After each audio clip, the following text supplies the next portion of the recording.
Question is, let T1 and T2 be the two distinct common tangents to the ellipse. So T1 should be this one and T2 should be this one. To the ellipse E x square by 6 plus y square by 3 is equal to 1. This is our ellipse. Parabola is y square is equal to 12x. अब y square is equal to 12x is our parabola, and x square by 6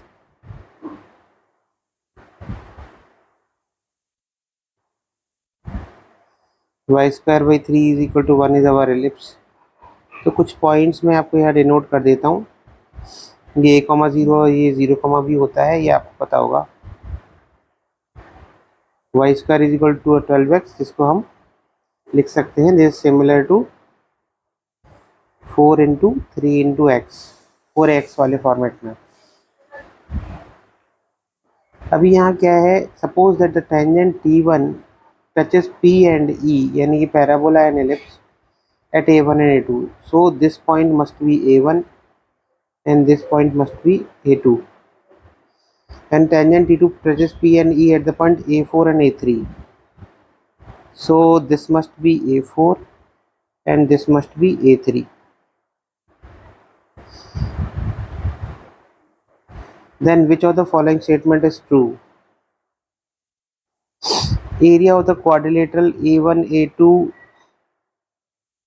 A3, A4 पूछा गया है हमसे. तो basically अगर हम इसका triangle, इसका एरिया अगर निकालने की कोशिश करते हैं, तो अगर हम लोगों को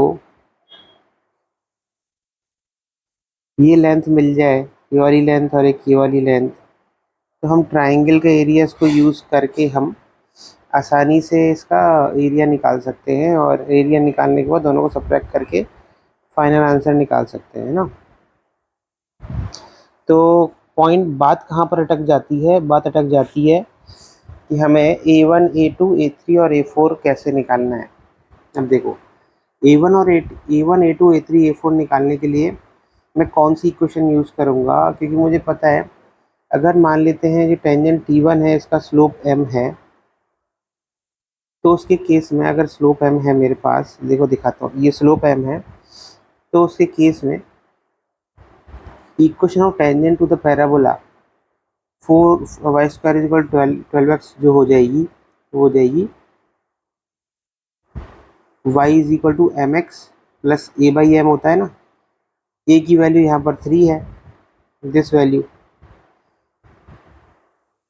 तो मैं यहाँ लिख सकता हूँ equation of tangent will be equal to y is equal to mx plus 3 by m हो गया.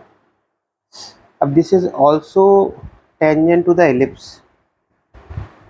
तो जिससे मुझे पता है कि अगर एक कंडीशन ये होती है कि C y is equal to M X plus C अगर टेंजेंट है, तो C square is equal to A square M square plus B square होती है कंडीशन. ये मुझे पता है, मैं उस कंडीशन को यहाँ पर अप्लाई करूँगा. यहाँ पर सी जो हो गया 3/m हो गया, यानी कि 3/m whole square will be equal to A square लिप्स के केस में 6 है, 6m square plus B square की वैल्यू 3 है. तो ये हो गया मेरे पास वैल्यू. अब इसको सॉल्व करना है हमें, तो हमारे पास m की वैल्यू आएगी और दो डिफरेंट वैल्यूज आएंगी, वो हमें टेंजेंट देंगी. हमें ये भी पता है कि जब ऐसा होता है तो जो A1 के जो कोऑर्डिनेट्स होते हैं, A1 और A4 के कोऑर्डिनेट्स जो होंगे, वो हमें पता है कि वो ये होते हैं a/m square comma 2a/m plus और माइनस 2a/m. और जो A2, A3 के जो कोऑर्डिनेट होते हैं, दो आर प्लस और minus plus a square m by root over a square M square plus B square comma plus और minus b square by root over a square M square plus B square, ये coordinates होते हैं. तो सारी कहानी, हमें ये सब चीज़ें पता है. अगर आप यहाँ ध्यान से देखो ना, तो हमें ये सब चीज़ें पता है कि ए की वैल्यू क्या है, ए स्क्वायर बी स्क्वायर की वैल्यू क्या है, ये सारी वैल्यूज हमें पता है. बस m की वैल्यू निकालनी है. तो सारी कहानी m के ऊपर अटक जाती है कि हम m की वैल्यू कैसे निकालते हैं। तो m की वैल्यू को निकालने के लिए हमें ये जो इक्वेशन है जो मैंने यहाँ लिखी है दिस इक्वेशन, ये इक्वेशन सॉल्व करना पड़ेगा। आप सॉल्व कर लेते हैं इसको। फिर सॉल्व करने के बाद हमें देगा 9 is equal to 6m⁴ plus 3m²। तो 6m⁴ plus 3m² is equal to 9 आ रहा है, जिसमें अगर आप डायरेक्ट ट्रायल एंड एरर करके देखो ना तो m की वैल्यू +or-1 आ रही है। तो इसका मतलब हमारे जो पॉइंट्स हो जाएंगे A1 A4 ये हो जाएंगे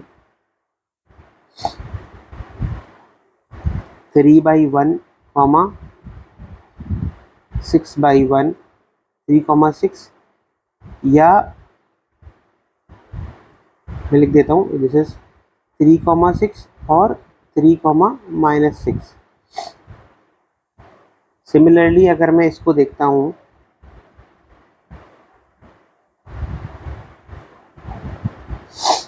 A2 A3, तो the value will be A² m 3 6 into 1 6 by √6 plus 3 9, so this will be the 6/3, comma b² की वैल्यू है मेरे पास 3/√9। प्लस और माइनस में होता है तो हम अपने कन्वीनियंटली इन पॉइंट्स को ले लेंगे। तो मेरे जो पॉइंट्स होंगे 3 to the 6 2, 3 एंड नहीं 2,1, क्योंकि 3/3 हो जाएगा, 2,1 एंड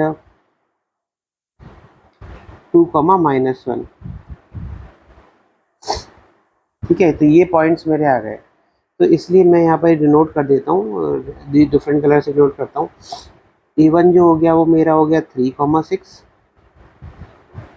A4 हो गया मेरा 3,-6, A2 is 2,1 and this A3 will be 2,-1। अब देखो,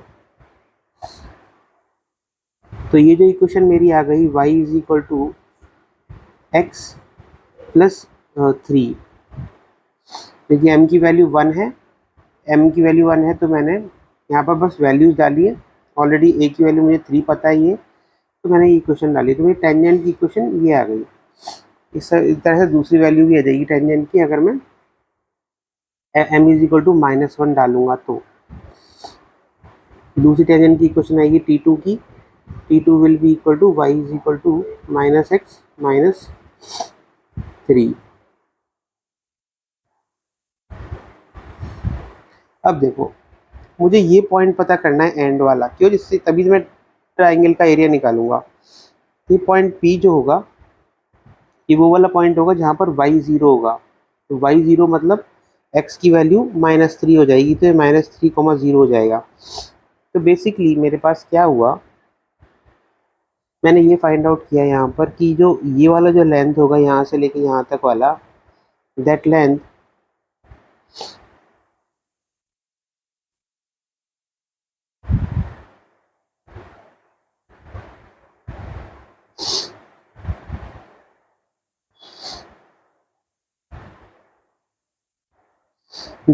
इज इक्वल टू, मतलब इस ओरिजिन से लेके इस पॉइंट पी तक का जो लेंथ है वो 3 है। तो area and this length is equal to,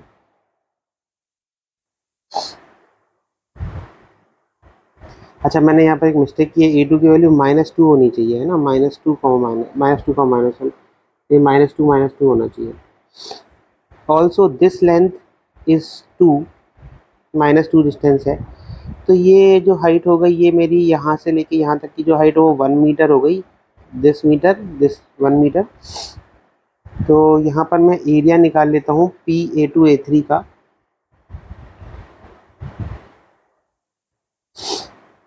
half into 2 into 1 which will be equal to 1 unit, and triangle P A1 A4 का जो एरिया हो जाएगा that will be equal to half into this distance is already 3 unit, 3 plus 3 is 6, half into 6 into 12, 36. तो अब मेरा जो required area है, द रिक्वायर्ड एरिया मीनिंग जो इन्होंने पूछा है मुझसे, the area of quadrilateral meaning ये वाला एरिया जो मैं आपको दिखाता हूँ, देखो ये वाला एरिया जो इन्होंने पूछा है हमसे, this area,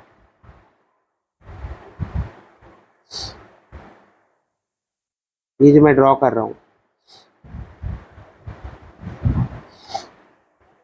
this area is actually in, ये जो दोनों एरियाज हैं इन दोनों का minus, this required area is area of triangle PA1 A4 minus triangle PA2 A3, which will be equal to 36 minus 1 unit, which will be 35 square unit. तो ये मेरा required area हो जाएगा, this 35 square unit. So this should be my area. The area of quadrilateral is 35 square unit. This is correct. Tangent at T1 and T2 meet the x-axis at point minus 3, 0. This is also correct. This is wrong. This is wrong. So my correct answer will be A and C. This is how, this is JEE advanced question जो कि पूछा गया था 2023 में, मैं अब आपको reveal कर रहा हूँ. तो ये इस तरह से क्वेश्चन सॉल्व हुआ है. All the best for your upcoming examination. Thank you.